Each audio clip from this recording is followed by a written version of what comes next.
আসিফ নজরুল এবং আসিফ নজরুলের ছানাপোনা সবগুলাকে বলতে চাই, টাকা পয়সা কামায় তো ভোগ করবেন না, এই টাকা পয়সা তো বের হয়ে যাবে।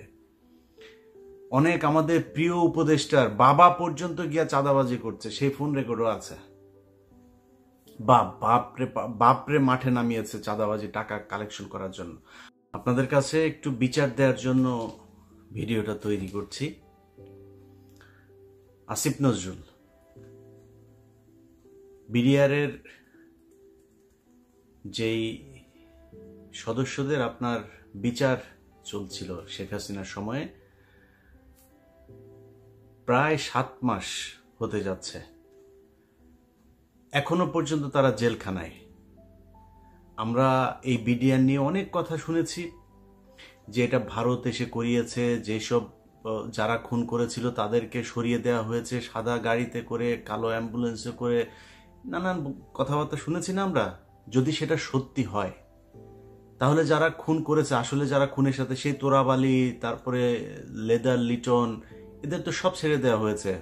নানক নাই, আজম নাই, সেলিম নাই, তাপস নাই, কেউ নাই, তো তাদের সব ছেড়ে দেওয়া হয়েছে। রেজানুর আছে, সে কোথায় এখন, কি পলাতক না দেশ থেকে চলে গিয়েছে আমরা জানি না। ওই সময়ে এই যে মইনুল হাসান ইসলাম মেজর জেনারেল, সে পালায় যাচ্ছিল। তো এরকম কারা কারা আছে এগুলো আমরা সব আগে থেকেই শুনেছি।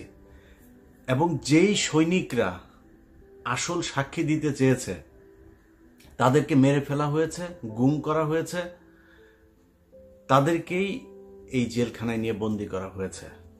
যারা খুন করতে চেয়েছে, যারা খুনের সাথে জড়িত ছিল, তাদের তো সরকার বহু আগেই ভারত পাঠিয়েছে, মেরে ফেলেছে, পালিয়ে যেতে সুযোগ দিয়েছে। নানান এই ইতিহাস আমরা গত 15 বছর ধরেই শুনছি, এগুলো তো জানা, এটা নতুন করে উদ্ঘাটন করার কিছু তো নাই।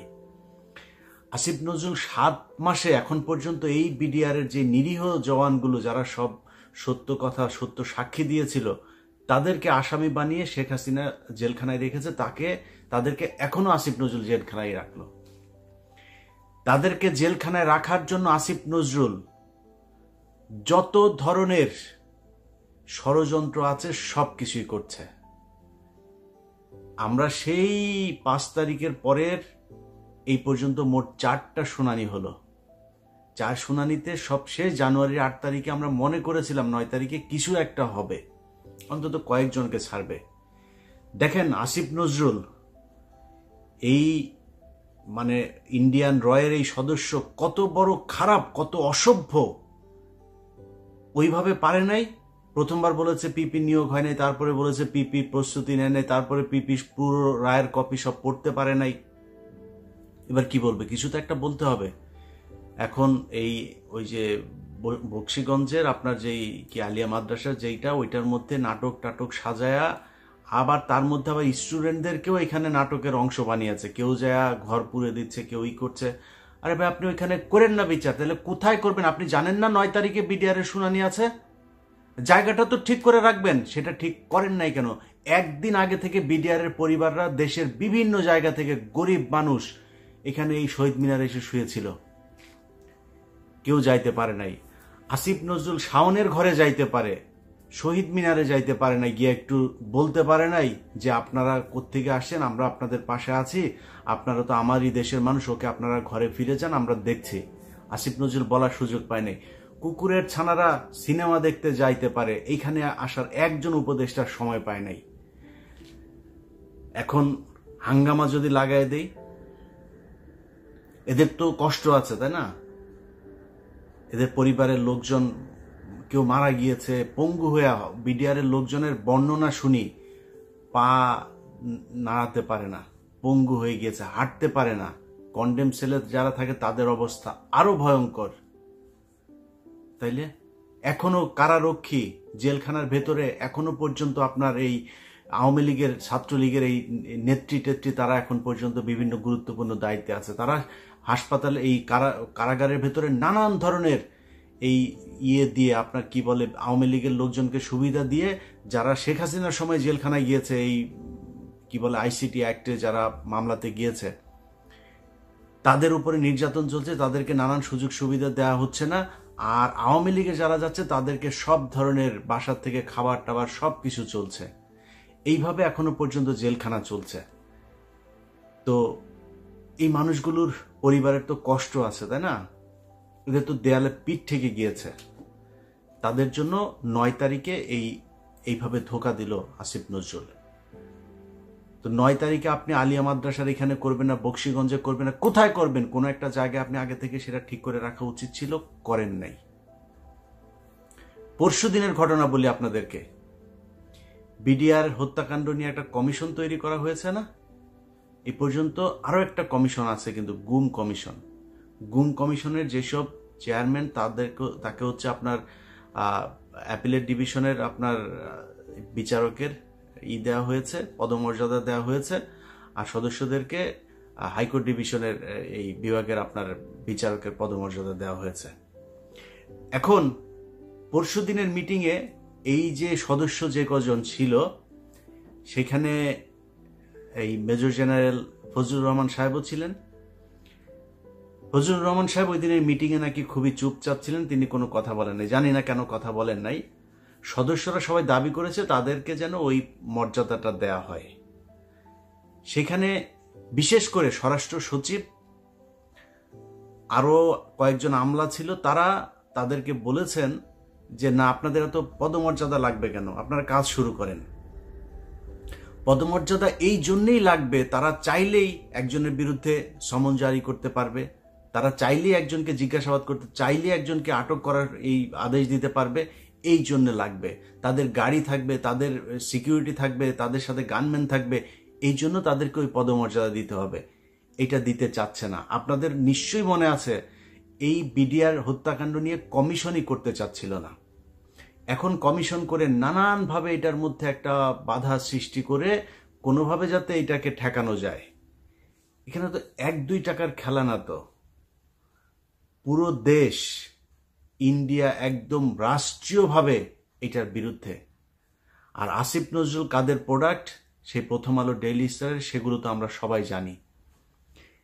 এগুলো এখন করা হচ্ছে নানানভাবে। বিডিআরের সাংবাদিক বিভিন্ন মিডিয়ার মাধ্যমে এই বিডিআর হত্যাকাণ্ড নিয়ে একটা ধূম্রজাল তৈরি করার পায়তারা করা হচ্ছে। তো এইভাবে আসিফ নজরুল আপনি তো বাঁচাইতে পারবেন না।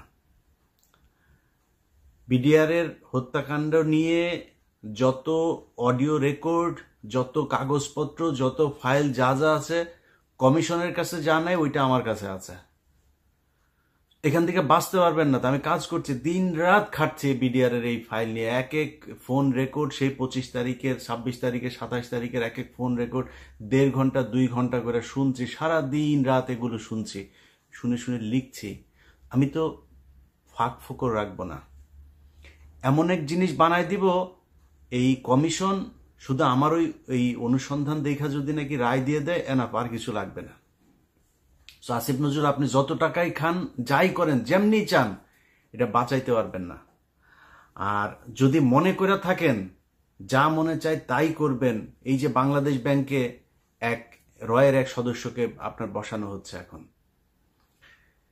সব জায়গাতে আসিফ নজরুলের এই যে পিএস, বলেছিলাম না যে এবিএম খায়রুল হকের পিএস, মনে করেন যে সে জানে না বোধহয়, আমরা জানিয়ে দিয়েছিলাম তো না, সে ব্যক্তি এখনো তার পিএসসি আছে, ওই সেই মহিলা সে ওইখানেই আছে। সচিব আইন মন্ত্রণালয় মানে পুরো চালাচ্ছে হচ্ছে আওয়ামী লীগের লোকজন। যে কারণেই গাজীপুরের সবশেষ কনস্টেবলকে আপনার অবকাশকালীন এই আপনার বিচারক হয়েও সে আপনার করছে, কি বলে, এই মানে কনস্টেবলকে আপনার দিল, জামিন দিল। কেন জামিন দিল? কারণ ওই যে নিজের দলের লোক, দাদাদের দেশ থেকে ফোন করা হয়, এটা করো, এটা করে দাও, তার ওএসডি করা হয়েছে। কেন ওএসডি করতে হবে কেন? এখন আবার আইন দেখাইতে পারে যে না, জজ সাহেবরে চাইলেই এই করা যায় না, ওই করা যায় না। এত আইন দেখায় তো আপনারা ক্ষমতায় আসেন নাই, তাই না? আপনারা কেউ জিজ্ঞেস করে নাই তো। ওরে বিচার করলে, ওরে গ্রেপ্তার করলে কেউ আপনারা তো এসে জিজ্ঞেস করতো না যে ভাই এটা করলেন কেন, করেন নাই। যাই হোক, আসিফ নজরুল, প্রথম আলো, ডেইলি স্টাররা মিলে এই বিডিআর হত্যাকাণ্ড এটাকে ধামাচাপা দেওয়ার চেষ্টা চালিয়ে যাচ্ছে এখন পর্যন্ত। বিডিআরের পরিবারগুলোকে নানাভাবে হুমকি দেওয়া হচ্ছে ডিজিএফআই এনএসআই থেকে। তাদের কিছু কিছু ডিজিএফআই এনএসআই কর্মকর্তার ফোন রেকর্ডও তাদের কাছে আছে। তো এগুলো করে করে এই বিচারটাকে বন্ধ করার জন্য পায়তারা করা হচ্ছে।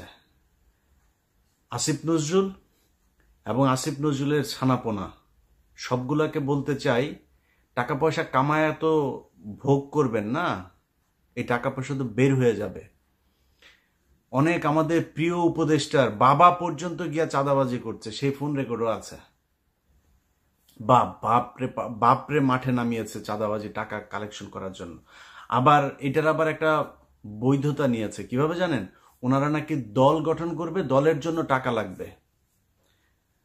আপনাদের অপমান করতে চাই না, নামগুলিও বললাম না, অডিও ছাড়ি না এখন পর্যন্ত।